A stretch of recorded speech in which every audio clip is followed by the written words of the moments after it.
तो बच्चों कैसे हैं आप। आज हम बात करने वाले हैं आपकी कक्षा 1 के लिए यानी क्लास फर्स्ट में हिंदी की आपकी जो पाठ्य पुस्तक है उसके अंतर्गत आने वाले अध्याय 3 की, जिसका शीर्षक है रीना का दिन। और ये एक कहानी है जो हम पढ़ने वाले हैं, इसीलिए तो लिखा है सुने कहानी। तो अब आप बहुत ध्यान से इस कहानी को सुनिएगा। अब इसमें हम रीना के दिन के बारे में बात करने वाले हैं। आप सभी जानते हैं ना, हमारे दिन की शुरुआत कितनी अच्छी होती है। फिर हम दिन भर क्या क्या करते हैं और कैसे हम अपना पूरा दिन बिताते हैं, कैसे हम खाना खाते हैं, कौन कौन से खेल खेलते हैं, कब हम स्कूल जाते हैं, फिर कब हम स्कूल से आते हैं, उसके बाद में हम अपने दोस्तों के साथ कब समय बिताते हैं, अपने घर में हम किस किस से क्या क्या बातचीत करते हैं, और फिर कितने बजे हम रात का खाना खाते हैं, और फिर किस तरह झटपट सो जाते हैं। ये सारी चीज़ें इसी कहानी के अंतर्गत आनी चाहिए। तो अब हम देखते हैं कि रीना का दिन कैसे इसकी शुरुआत होती है। तो मैं पढ़ूंगा, आप ध्यान से सुनिएगा और मेरे साथ में हो सके तो कुछ शब्दों को दोहराइएगा और पढ़ने की कोशिश कीजिएगा। लिखा है, हर दिन रीना सुबह जल्दी उठती है। भाई, मैं भी सुबह जल्दी उठता हूँ और मुझे लगता है कि आप भी सुबह जल्दी उठते होंगे। ये बात और है कि अगर दिन छुट्टी का हो, जैसे संडे, तब आप शायद थोड़ा देरी से उठते होंगे। तो लिखा है, हर दिन रीना सुबह जल्दी उठती है, फिर उठकर बिस्तर को ठीक से लगाती है। ये तो रीना की बहुत अच्छी आदत है। हमें भी अपने बिस्तर ठीक से लगा देने चाहिए, है ना भाई। हमें अपना काम खुद ही तो करना चाहिए। इसके बाद लिखा है, नीम की दातुन से अपने दांत साफ करती है। भाई, नीम की दातून का तो पता नहीं, लेकिन डेली हमें ब्रश ज़रूर करना चाहिए, क्योंकि ब्रश करने से यानी दातन करने से हमारे जो मसूड़े और दांत हैं वो बहुत स्वस्थ रहते हैं। आगे लिखा है, साबुन से नहाकर रीना स्वच्छ कपड़े पहनती है। आप मेरे साथ में ये लाइन दोहराइए तो, साबुन से नहाकर रीना स्वच्छ कपड़े पहनती है। इसके बाद में हमें पता है ना कि नहाना तो हमें रोज़ चाहिए, एक दिन भी ऐसा नहीं होना चाहिए जब हम नहीं नहाते, ठीक है। आगे लिखा है, वह अपने बाल में तेल लगाकर कंघी करती है। रीना माँ के बनाए पराठे और सब्ज़ी आनंद के साथ खाती है। मुझे उम्मीद है कि आप भी सब्ज़ी ज़रूर खाते होंगे। सब्ज़ी खाने से हमें बहुत सारी ताकत मिलती है, तो इसलिए सब तरह की सब्ज़ी खानी चाहिए। खास करके हरी सब्जियां तो बिल्कुल भी नहीं छोड़नी चाहिए। फिर आगे लिखा है, रीना माँ के गले लगती है और फिर स्कूल जाती है। देखो, अपने दोस्त से कैसे मिलके बोल रही है सुप्रभात यानी गुड मॉर्निंग। आगे लिखा है, स्कूल के रास्ते में रीना अपनी सहेली दीपा से मिलती है। अब यानी ये जो रीना की सहेली है, इसका नाम है क्या, दीपा। आगे लिखा है, दोनों एक दूसरे से सुप्रभात कहती हैं यानी गुड मॉर्निंग कहती हैं और हंसती खेलती स्कूल चली जाती हैं। ये निशान देख रहे हैं, ये बता रहा है कि स्कूल का रास्ता इस ओर है। फिर आगे क्या लिखा है, आगे लिखा है कि स्कूल में प्रार्थना के बाद रीना अपनी कक्षा में जाती है। जैसे ही उनकी अध्यापिका कक्षा में आती हैं, सभी बच्चे खड़े हो जाते हैं और नमस्ते करते हैं। अध्यापिका भी मुस्कुराती हुई नमस्ते करती है। रीना स्कूल में मन लगाकर पढ़ाई करती है। क्या आप भी स्कूल में मन लगाकर पढ़ाई करते हैं? यहाँ पे जैसा कि लिखा हुआ है, रीना जो है उनकी अध्यापिका जैसे ही कक्षा में आती है ना, कक्षा में, तो वैसे ही सभी बच्चों के साथ रीना भी खड़ी हो जाती है और अपनी अध्यापिका को नमस्ते करती है, और अध्यापिका भी फिर मुस्कुराते हुए नमस्ते करती है, और रीना स्कूल में मन लगाकर पढ़ाई करती है। आगे लिखा है, वह अपनी सहेलियों के साथ खेलती है और थोड़ी शरारत भी करती है। घर आकर क्या होता है? घर आकर वह हाथ मुंह धोती है। जब भी हम स्कूल से घर आएं या बाहर से घर आएं तो हमें अपने हाथ मुंह ज़रूर धोने चाहिए, है ना? फिर लिखा है, फिर वह अपनी स्कूल की सभी बातें अपने परिवार को बताती है। मुझे उम्मीद है कि आप भी अपने स्कूल की हर छोटी बड़ी बातें अपने घर में ज़रूर बताते होंगे, बताना भी चाहिए। आगे लिखा है, रीना अपने प्यारे से छोटे भाई के साथ भी खेलती है। आगे लिखा है, रीना को रात को जल्दी ही नींद आ जाती है।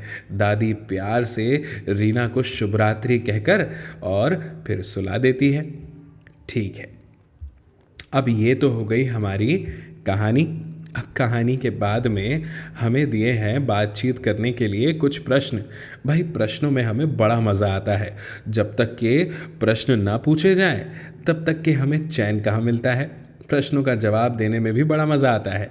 तो चलिए इन प्रश्नों के उत्तर देने की कोशिश करते हैं। सबसे पहले पहले प्रश्न पर बात करते हैं। जैसा कि लिखा है बातचीत के लिए पहला प्रश्न क्या दिया है कि रीना सुबह अपनी सहेली से मिलने पर क्या कहती है। तो चलिए इस प्रश्न का अभी जवाब दिए देते हैं कि रीना सुबह अपनी सहेली से पहले जब मिलती है तो क्या कहती है।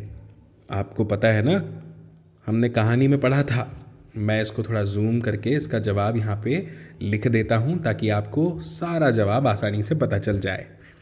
तो मैं लिखूंगा, आप एक एक शब्द ध्यान से पढ़िएगा। सबसे पहला शब्द है, क्या लिखा है मैंने? रीना। वेरी गुड, आपने एकदम सही पढ़ा। फिर क्या लिखा मैंने बताइए? सुबह। रीना सुबह, मेरे साथ पढ़िए, अपनी सहेली। पढ़िए मेरे साथ, अपनी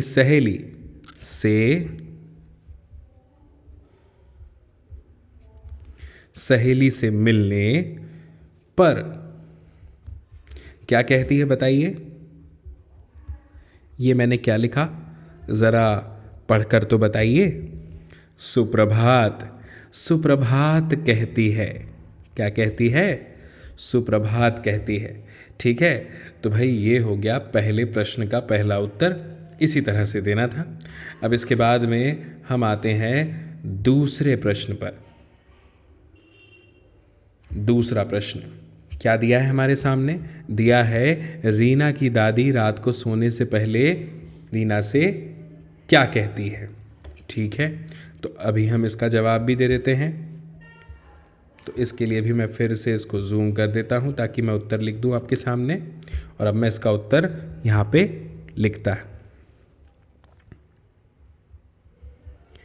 रीना की दादी, रीना की दादी रात को सोने से पहले रीना से क्या कहती हैं? शुभ रात्रि। मैं यहाँ लिखता हूँ आपके सामने, शुभ रात्रि कहती हैं। है ना सरल? इस तरह से। ठीक है, चलो अब हम थोड़ा पीछे जाते हैं और फिर हम बात करते हैं प्रश्न क्रमांक 3 की। क्या है प्रश्न क्रमांक 3?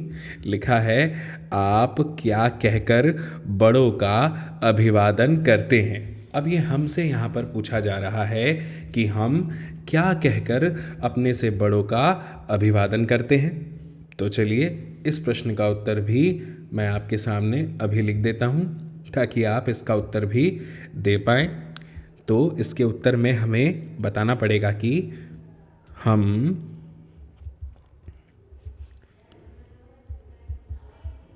बड़ों को, जो अपने से बड़े हैं उनको प्रणाम, ये तो मैं ज़रूर करता हूँ, प्रणाम और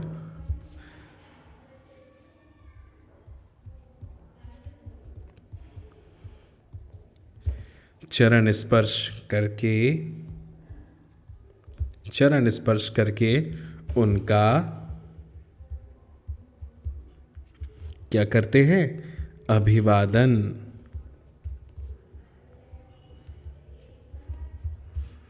अभिवादन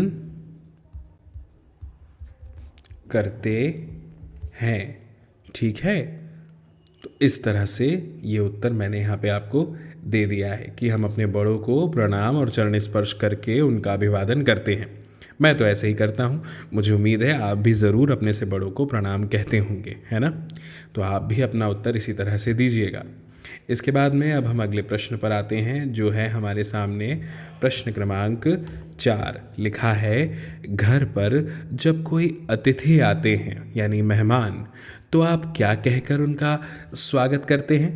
तो चलिए इसका जवाब भी मैं आपको लिखकर बता देता हूँ, ठीक है, ताकि आपको इसका जवाब भी लिखते बन जाए। तो मैं यहाँ पर जूम कर देता हूँ जगह के लिए, और अब देखिए क्या जवाब लिखता हूँ मैं आपके सामने इसमें कि घर पर जब कोई अतिथि आते हैं, अतिथि आते हैं, तो हम क्या करते हैं? तो उनका, मेरे साथ पढ़िए, तो उनका स्वागत, उनका स्वागत कैसे करते हैं हम? मुस्कुराकर, है ना? मुस्कुराकर,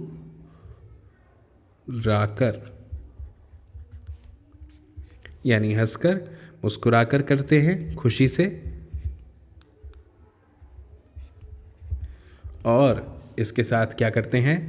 प्रणाम या नमस्ते। ये मैं लिख इसलिए रहा हूँ ताकि आप भी मेरे साथ लिख लें। नमस्ते करते हैं, है ना? और क्या करते हैं? दिन के पहर, यानी अगर दिन का वक्त हो, है ना, दिन के पहर के अनुसार, यानी उसके हिसाब से सुप्रभात या फिर शुभ संध्या, अगर सांझ का समय है तो फिर शुभ संध्या से भी संबोधित, संबोधित मतलब पुकारना, है ना, संबोधित करते हैं। तो इस तरह से ये हमारे प्रश्न का उत्तर हो जाएगा। ठीक है, मुझे उम्मीद है आपको ज़रूर समझ में आया होगा। अब आगे बढ़ते हुए अगले प्रश्न की बात करते हैं। जो हमारा अगला प्रश्न है, क्या है हमारा अगला प्रश्न? अगला प्रश्न है कि अगर रास्ते में कोई परिचित जन मिल जाए तो आप क्या कहते हैं? ठीक है, अगर रास्ते में कोई कौन मिल गया? परिचित जन मिल गया, तो आप क्या कहते हैं? तो अगर हमें रास्ते में कोई परिचित जन मिल जाए तो क्या कहेंगे बताइए? उन्हें प्रणाम करेंगे सबसे पहले, और फिर कुछ और पूछेंगे। क्या? देखिए मैं उत्तर में आपके सामने लिखता हूँ, यहाँ पे आपको समझ में आ जाएगा। उन्हें यहीं लिखता हूँ, रंग बदल देता हूँ ताकि अच्छे से दिख जाए। उन्हें, फिर आगे लिखिए प्रणाम करके, प्रणाम करके उनका, उनका कुशल, कुशल मंगल पूछते हैं। ठीक है, क्या करते हैं? उन्हें प्रणाम करते हैं और उनका कुशल मंगल पूछते हैं। तो ये हो गया। इस तरह से आप अपना उत्तर यहाँ पे दे सकते हैं। अब इसके बाद में हम आ जाते हैं अगले हिस्से पर, जो है खोजे और जाने। अब यहाँ पे कहा है कि पता कीजिए कि आपके सहपाठियों के घर पर अभिवादन कैसे करते हैं। यानी आपके जो सहपाठी हैं, जो साथ में पढ़ने वाले हैं कक्षा में बच्चे, जो आपके दोस्त भी हैं उनके यहाँ पे अभिवादन कैसे करते हैं। तो भाई मैं अगर अपनी बताऊं तो मेरे जो सहपाठी हैं ना, वो तो अपने घरों पर बड़ों को राम राम करते हैं और चरण स्पर्श करके उनका अभिवादन करते हैं। तो आप यहाँ पे अपना उत्तर लिख भी सकते हैं। ठीक है, कैसे लिखेंगे देखिए मैं आपको बताता हूँ लिख करके। इसी तरह से लिखिएगा आप, ठीक है। तो यहाँ लिख देता हूँ, ये पर्याप्त जगह है यहाँ पे लिखने की अपने पास में। तो लिखिएगा कि 1 मिनट, हाँ, लिखिएगा मेरे सहपाठी, यानी मेरे साथ पढ़ने वाले, अपने घर पर बड़ों को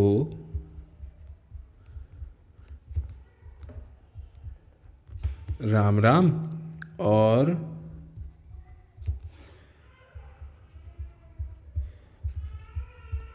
चरण स्पर्श, ऐसा लिखिएगा। चरण स्पर्श करके क्या करते हैं, चरण स्पर्श करके उनका अभिवादन, उनका अभिवादन करते हैं। ठीक है, तो ये हो गया हमारा जवाब कि मेरे सहपाठी अपने घर पर बड़ों को राम राम और चरण स्पर्श करके उनका अभिवादन करते हैं। ठीक है, अब आगे बढ़ते हैं और आगे बढ़ते हुए अपने इस प्रश्न पर आते हैं। अब यहाँ पे लिखा हुआ है क्या कि अभिनय के साथ समझाइए। अभिनय के साथ हमें समझाना है कि आप मंजन कैसे करते हैं, कैसे नहाते हैं, बाल कैसे बनाते हैं और क्या क्या लिखा है। चलिए साथ साथ पढ़िए। अभिनय सहित समझाइए कि आप मंजन कैसे करते हैं, कैसे नहाते हैं, बाल कैसे बनाते हैं और खाना कैसे खाते हैं, हाथ कैसे धोते हैं और कैसे सोते हैं। ये हमें बताना है। ठीक है, अब देखिए ये तो आपको ही बताना पड़ेगा भाई, है ना, एकदम अभिनय करके, एक्टिंग करके। आगे लिखा है खेल खेल में। इसमें क्या लिखा है, मिट्टी से घर घर खेल की चीज़ें बनाइए, जैसे चूल्हा, थाली, कटोरी आदि। अब अपने मित्रों के साथ मिलकर घर घर खेलिए। भाई बचपन में ये खेल हम खूब खेलते थे, तो आप भी खेल कर देखिएगा घर घर कैसे खेलते हैं। और अब आ गया है एक अगला हिस्सा इस पाठ का, जहाँ लिखा है सबके घर रेखा खींचकर पशु पक्षियों को उनके घर तक पहुँचाइए। तो चलिए ये काम भी अभी कर देते हैं, ये कोई कठिन काम थोड़ी है, अभी रेखा खींच के उनको घर तक पहुँचाते हैं। तो भाई अब देखिए ये है पूरा का पूरा चित्र और हमें रेखा खींचकर ये सारे जीवों को उनके असली घर तक पहुँचाना है। ठीक है, तो सबसे पहले हम ये मछली को पहुंचाएंगे मछली के घर यानी तालाब में। देखिए पहुंचा दिया हमने मछली को मछली के घर। अब हम मछली के बाद गिलहरी को पहुंचाते हैं भैया उसके घर। तो गिलहरी का घर है ये पेड़ के बीच का पोखर, तो इसमें पहुंचाते हैं गिलहरी को। ये चली गिलहरी ऐसे और चल के ये पहुंच गई उसके अपने घर में। ठीक है, अब गाय को पहुंचाते हैं उसकी जगह पे। तो भैया गाय का जो घर है वो तो ये है ना, जहाँ गाय रहती है। अब बात करते हैं अपने खरगोश भैया की। तो खरगोश भैया को उनके घर पहुंचाने का रास्ता कुछ ऐसा है, यहाँ से आएंगे और ये उनके घर में चले जाएंगे। अब हमारी चिड़िया दीदी है, इनको भी इनके घर पहुंचाते हैं चिड़िया रानी को। तो चिड़िया रानी कैसे पहुंचेगी, ये पहुंच जाएगी अपने घोंसले की ओर। ठीक है, अब बचे हमारे कौन, उल्लू, है ना। तो इनको भी इनके घर तक पहुंचाना है हमें, है ना। तो ये तो मुझे लगता है शिकार करेंगे। तो शिकार किसका करेंगे, करेंगे गिलहरी का। तो ये कुछ इस तरह से यहाँ पे आना चाहेंगे। ठीक है, तो ये हो गया हमारा ये वाले प्रश्न का पूरा जवाब। अब आगे बढ़ते हैं और आगे बढ़ते हुए बात करते हैं हमारे अगले प्रश्न की, जो है चित्रकारी और लेखन। अब यहाँ पे क्या लिखा है मैं पढ़ता हूँ आपके सामने। लिखा है, आपको अपने घर में क्या क्या अच्छा लगता है और क्यों? चित्रों की सहायता से बताइए और इन शब्दों में से आप अपने चित्र के लिए कुछ शब्द चुन सकते हैं, जैसे रसोई, कमरा, बरामदा, आंगन, छज्जा, छत, माँ, पिता, दादी, दादा, कहानी, खीर, दूध आदि। ठीक है, तो ठीक है। अब देखिए यहाँ पे मैं आपके सामने ये उत्तर लिख देता हूँ ताकि आपको आसानी से समझ में आ जाए और आप भी फिर इसी तरह से इसको लिख लीजिएगा। ठीक है, तो चलिए शुरू करते हैं। सबसे पहले मैं आपको बताता हूँ, जो शब्द यहाँ लिखे हैं उन्हीं से शब्द उठा के एक उत्तर लिखते हैं। तो सबसे पहले लिख सकते हैं आप कि लिखिएगा,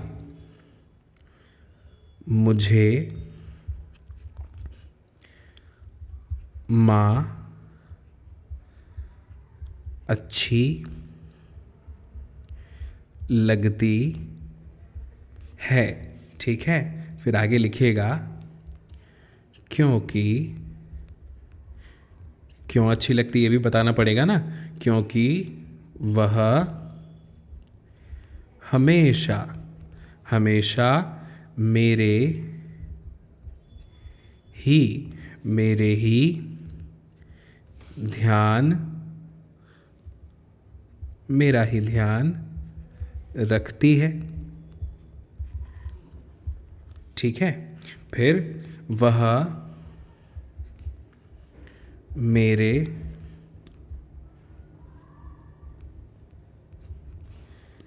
टिफ़िन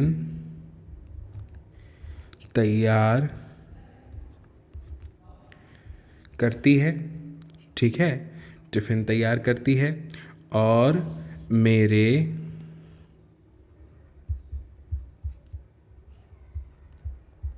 कपड़े साफ सुथरे रखती है। कपड़े साफ सुथरे रखती है जब मैं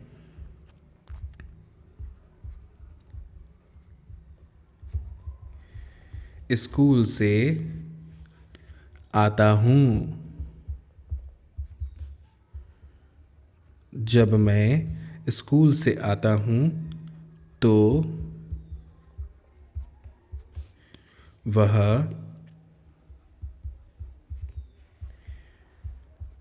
मेरे लिए गर्म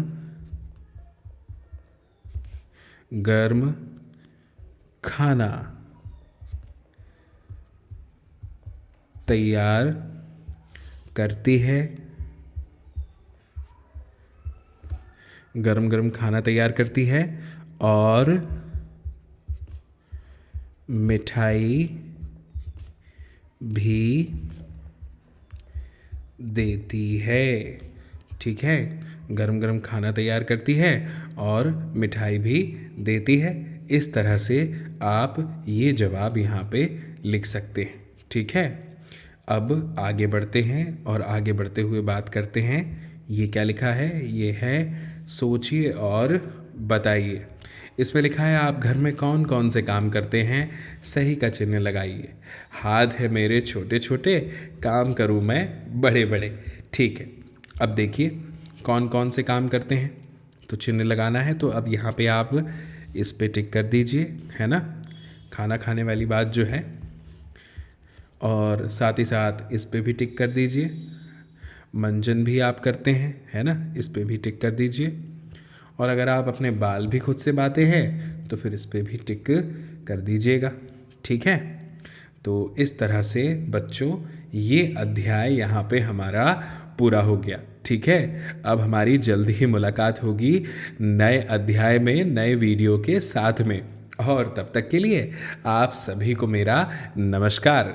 खूब सारे मज़े कीजिएगा और खूब सारी पढ़ाई भी।